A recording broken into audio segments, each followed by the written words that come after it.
Form भरने से पहले ही सीट खाली रह जाएगा। तो सरकार से हम लोग की मांग है, और 800 फी रखिएगा, तो ये तो कहीं से भी उचित नहीं है। 150 से 200 बहुत होता है। तो बेरोजगारी की मार झेल रहे हैं छात्र। 6 साल बाद वैकेंसी आती है।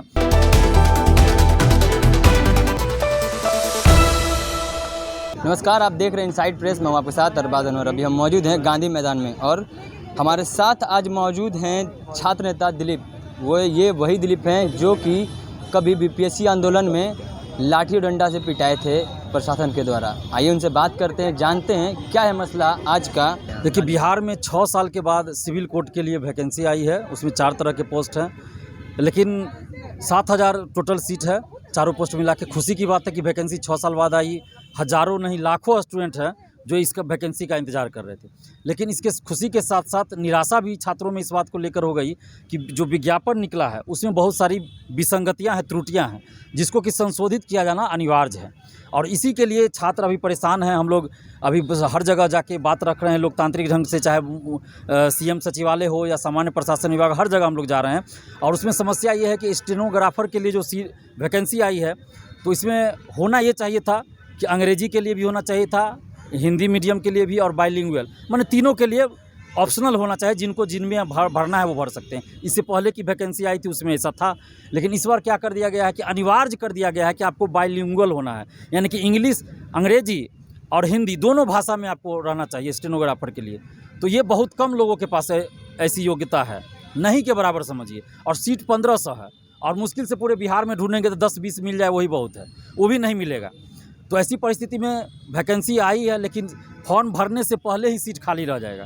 तो सरकार से हम लोग की मांग है कि इसमें न्यायोचित ढंग से विचार करे सरकार, और इसमें संशोधित ये करे कि इसको ऑप्शनल कर दिया जाए। बाइलिंगुअल हो, अंग्रेजी में हो या हिंदी में हो, यानी तीनों चीज़ के लिए ऑप्शनल कर दिया जाए। जिनको जिस मीडियम में भरना होगा वो फॉर्म भरेंगे, ये न्याय संगत होगा।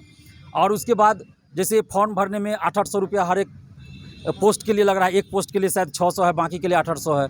तो बेरोजगारी की मार झेल रहे हैं छात्र। 6 साल बाद वैकेंसी आती है, और 800 फी रखिएगा, तो ये तो कहीं से भी उचित नहीं है। 150 से 200 बहुत होता है फी। और उसमें भी तेजस्वी यादव जी ने पहले अनाउंसमेंट किया था चुनाव के समय कि हमारी सरकार बनेगी तो हम निःशुल्क कर देंगे, कोई भी आवेदन जो फॉर्म भरने के लिए दिया जाएगा उसको निःशुल्क कर देंगे। तो हम लोग निःशुल्क की भी बात नहीं कर रहे हैं, हम लोग 150 से 200 बात कर रहे हैं कि 150 से 200 आप कर दीजिए, और वो भी अलग अलग पोस्ट के लिए आप अलग अलग ले रहे हैं। ऐसा भी हो सकता था ना कि एक ही साथ आप 150 से 200 लेते और सब पोस्ट के लिए अप्लाई करते। ये बेरोजगारी की मार झेल रहे हैं, तो इसमें संशोधित करे सरकार। और उम्र सीमा की गणना 2016 के अनुसार जिनकी उम्र अधिकतम उम्र है 2016-17 में, उनको भी फॉर्म भरने का मौका दिया जाए, क्योंकि ये बहाली 2016 के बाद आई है। तो इतना, और जो त्रुटि सीमा की बात है 5% इसमें कर दिया गया है। और इससे पहले जस्ट पहले हाई कोर्ट की वैकेंसी आई थी, उसमें 15% था। तो इसमें भी 15% रहना चाहिए। जब हाई कोर्ट में आप 15% कर रहे हैं, तो सिविल कोर्ट में 5% क्यों कर रहे हैं? इतना कम क्यों कर दिए? तो 15% इसमें भी करना चाहिए। तो ये सब डिमांड है छात्रों की। अगर सरकार मान जाए तो अच्छी बात है। हम लोग तो हाथ जोड़कर विनती कर रहे हैं आपके चैनल के माध्यम से कि सरकार अगर संशोधित नहीं किया जाएगा विज्ञापन को, तो फिर 1-2 छात्र नहीं है ना, लाखों छात्र है पूरे बिहार में, तो सड़क पे उतर जाएंगे। मजबूरी में क्या करेंगे? हम लोग तो पहले हाथ जोड़ के विनती सरकार से करते हैं, सरकार नहीं मानती है तब जाके हम लोग सड़क पे उतरते हैं। अभी हम लोग सरकार से विनती कर रहे हैं, अगर सरकार नहीं मानती है, बात संशोधित नहीं किया जाता है विज्ञापन को, तो फिर हम लोग सड़क पे उतरने के लिए मजबूर हो जाएंगे। इसके लिए दोषी हम नहीं होंगे या अभ्यर्थी नहीं होंगे, इसके लिए दोषी सरकार होगी, और जो भर्ती बोर्ड है वो होगा, बाकी कोई नहीं होगा। आप छात्र नेता हैं, आप कई बार जेल जा चुके हैं, प्रशासन के द्वारा लाठी डंडे से भी आपको मारा गया है, तो आप फिर से वही काम करेंगे?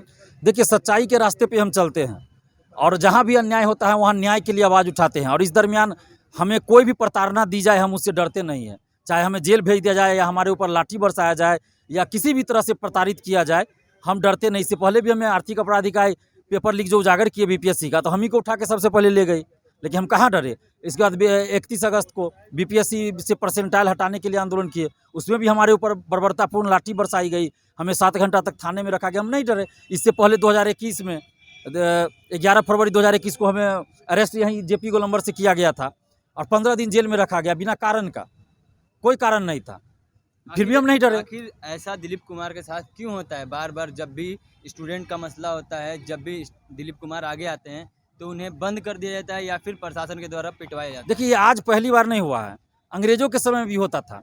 जब हमारे स्वतंत्रता सेनानी क्रांतिकारी कुछ आवाज़ उठाते थे देश की आज़ादी के लिए, तो उनको बंद कर दिया जाता था। चाहे वो गांधी जी हो या सुभाष चंद्र बोस जी हो या कोई भी हो, सबको प्रताड़ित किया जाता था। बहुत लोगों को देश छोड़ के बाहर रहना पड़ता था इस वजह से। बहुत लोग देश में रहते थे लेकिन प्रताड़ित किया जाता था अंग्रेजों के द्वारा। क्यों? क्योंकि वो न्याय के लिए लड़ रहे थे। तो हम भी न्याय के लिए लड़ रहे हैं, तो जाहिर सी बात है सरकार को हम आईना दिखा रहे हैं, तो सरकार तो हमारे ऊपर कार्रवाई करेगी ही। तो हम ये चीज़ तो समझ रहे हैं, लेकिन हम इससे डरने वाले नहीं हैं। तो सरकार सुन ले इस बात को, दिलीप कुमार आईना दिखाने का काम करते हैं। अगर आप नहीं सुनेंगे तब भी यही ये काम करेंगे। और लोग उनसे जानेंगे। आप भी स्टूडेंट हैं? Yes sir.